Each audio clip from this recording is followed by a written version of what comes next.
This is the information for our final trip at the end of or after finals. Buffalo River, Arkansas. Finals ends on May 13th, the Saturday. That's Sunday, May 14th to May 17th. We will be on this trip. Our leads for this trip is going to be Nathan with the yellow hat and Andreas with the dog. I may or may not be on this trip. We'll find out later, dealing with the work thing, but they're the ones that are going to be taking charge and making everything's covered for this trip.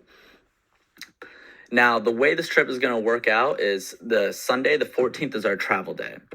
We will departure, it's going to be determined as we get closer, but it's going to be sometime in the morning. And we will car camp at a local state park up there or at Grinders Ferry.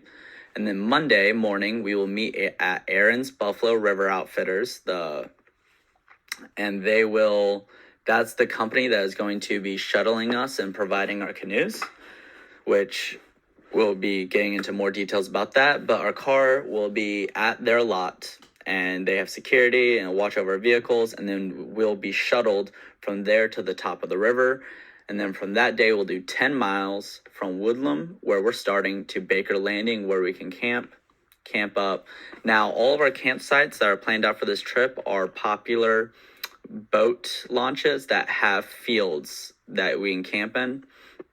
I do not know if they have bathrooms or not, but more times than not, they usually have porta potties at the minimum. Sometimes the better funded ones have whole bathrooms.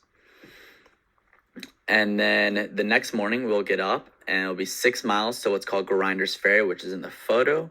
As you can see, that rock formation looks like you can walk up it. It's because you can. It's a very famous cliff diving spot with jumps ranging from 10 feet to 70 feet and everywhere in between. And we're going to spend maybe an hour or two there swimming, maybe have lunch. And, that's the big sight for the day. The whole river is beautiful, by the way. If you want to see more photos of it, look it up online. It is beautiful. And then after that, we have 12 more miles to Gilbert Landing. Same situation as Baker Landing. It's a popular boat launch that has a field, and all these places we're allowed to camp in.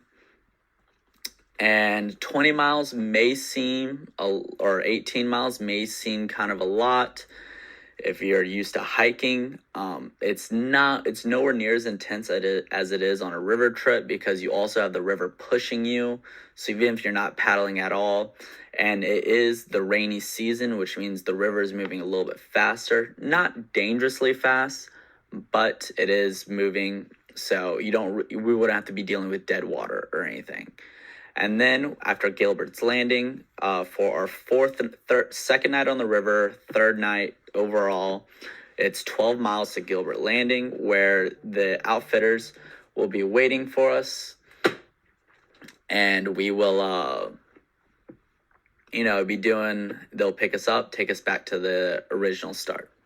Now, for the price is $95 per person. This will cover a canoe rental for you, and that is a price broken down to 2 people per canoe. So if you don't already have someone coming with you on this trip, or you're an odd man out, then you'll just be kind of thrown into a canoe. Hopefully you meet someone that you get along with on the way up. If not, you'll be kind of thrown into a canoe. And also the $8 shuttle fee, which is per person.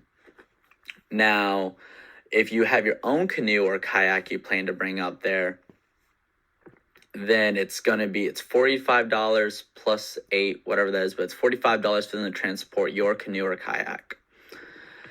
And then after that, like all of our other trips, the gear is provide for yourself. The UREC has plenty of rentals. They're pretty good quality, and they get the job done fairly well. And then food for these 4 days, once again, provide yourself, but you can get it done as low as like $20, $25. For the payment that we require, which goes directly towards them, will be Cash App, or Venmo, whatever way you can get the money to us. And then for the packing list, extensive gear list will be sent out later on, but it's pretty much the same thing as any of our other trips you went on. Except for instead of a backpack, you just need a dry bag. You don't really have to worry about carrying anything, so you don't have to worry so much about weight because you just kind of have it sitting in your canoe. And you can do trash bags if you're trying to save a little bit of money, but it gets the job done, just not that good. I really recommend getting a dry bag. And then other things you do is if you have if someone's coming with you on the trip or you're comfortable with someone, you can share a tent. Cooking setups can be shared, all that stuff. And if you really don't know anything, you can always contact me or the other leads. And yeah, that's pretty much all the basics. Yeah, thank you for your time.